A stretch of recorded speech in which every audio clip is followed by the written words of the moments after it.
regrettably passed away some years ago now, but he was a wonderful man to have in our committee, and we greatly appreciate Darran coming along tonight, awarding the prize in his name.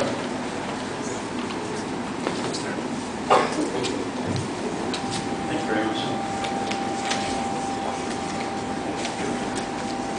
Well, it's once again a very great honour for me to be here and present the art award bearing my father's name.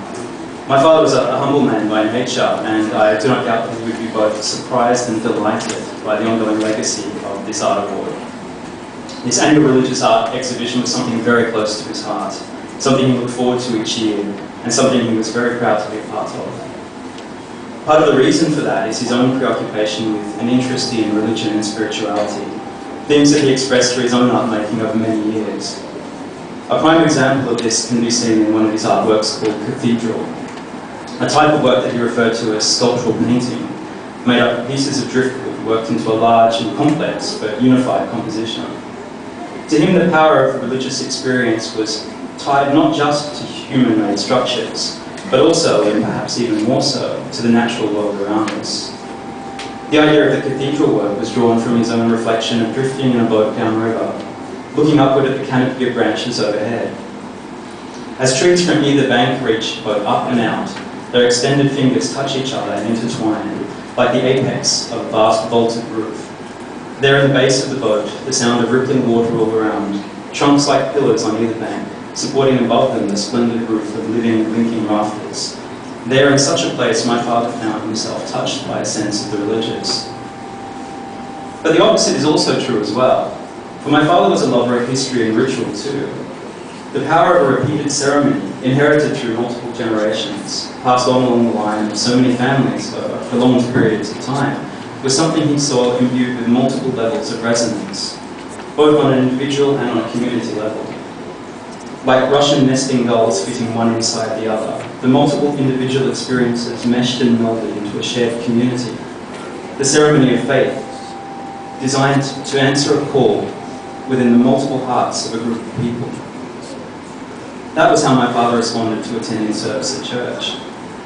For my father felt a yearning in his heart for something larger than himself. He once remarked to me that the society of present times struck him as a place where many people were searching for that inner core, but were unable to grasp it. In a society intent on the cult of youth and celebrity, he found the surface of things to be presaged over the deeper truths within.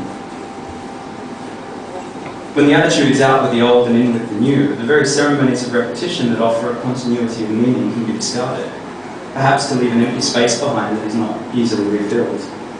It was that emptiness that my father often cited as what he perceived to be one of the causes of disruption and pain within the larger world we all inhabit, the loss of the sacred. Yet therein lies the contradiction, for my father also saw that to access the sacred in life, all one had to do was look.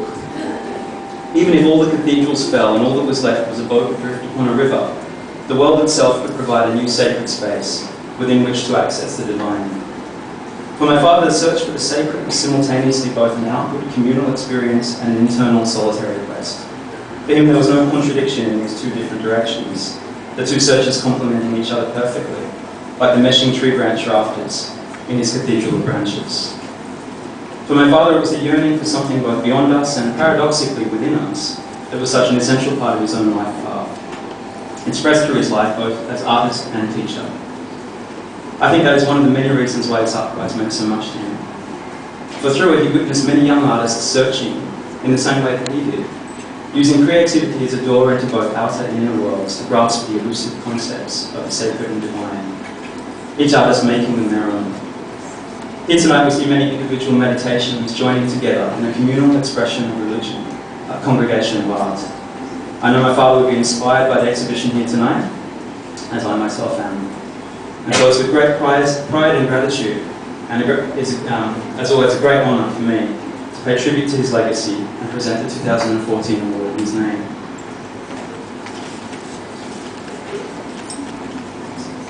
So this year the Brian Jordan Prize goes to Dominic West of Marist College North Shore.